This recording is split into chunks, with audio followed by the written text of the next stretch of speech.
আর ওই যেখানে সব তুলে দেওয়া হয়েছে ওই জায়গাটা ছিল মূলো ছিল, ঢ্যাঁড়স ছিল, ওখানে কুপিয়ে দেওয়া হয়েছে। হচ্ছে না ঠিক এখন, শীতকালে ঢ্যাঁড়স লাল শাকগুলো খুব একটা হতে চায় না। তো এখানেও দেখতে পাচ্ছেন, এখানেও এগুলো আদা পালং শাক মোটামুটি হয়েছে। লাল শাক এইদিকে ছিল আর এইদিকে মূলো ছিল, তুলে দিয়ে একেবারে ঢ্যাঁড়স বসানো হয়েছে। এবার আস্তে আস্তে বসন্তকাল পড়বে, হতে পারে হয়তো ঢ্যাঁড়স। লাল শাক এমনি খুব একটা হতেই চায় না এখন। আর এই যে ঢ্যাঁড়স, গাজর গাজর গোড়ায় গোড়ায় এসে গিয়েছে, দেখতে পাচ্ছেন হয়তো। এই যে,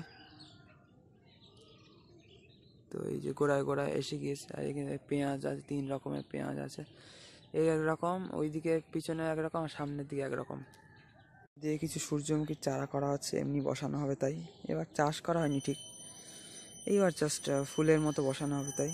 এবং এই পেঁয়াজগুলো এইখানে বসানো হয়েছে, এগুলো বীজ করে, বীজের পেঁয়াজ। এবং পেঁপে মোটামুটি ভালোই হচ্ছে এখনও, শীতকাল হলেও। এই দেখতেই পাচ্ছেন 4K আছে বলে জুমটা খুব ক্লিয়ার হচ্ছে, আপনারা প্রত্যেকটা জুমে হয়তো এটা বুঝতে পারছেন 4K ভিডিও হচ্ছে বলে।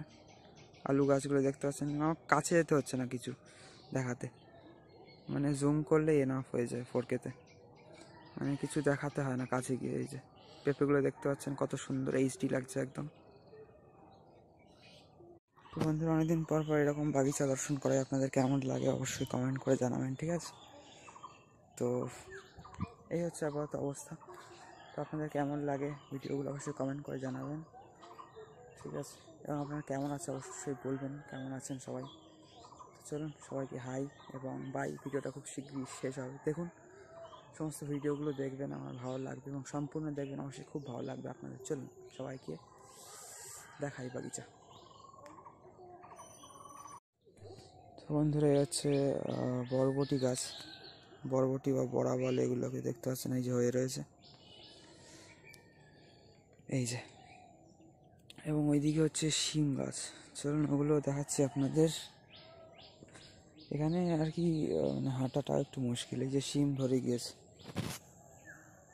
এই যে, মানে একটু কাছে যেতে হবে জুম করতে গেলে। এই যে, এই যে শিম হয়েছে, আর শিমের ফুলও তো প্রচুর হয়ে রয়েছে, এই যে, ঠিক আছে? এই যে দেখুন বন্ধুরা, এই যে কত শিমের ফুল হয়ে রয়েছে এখানে, এই যে।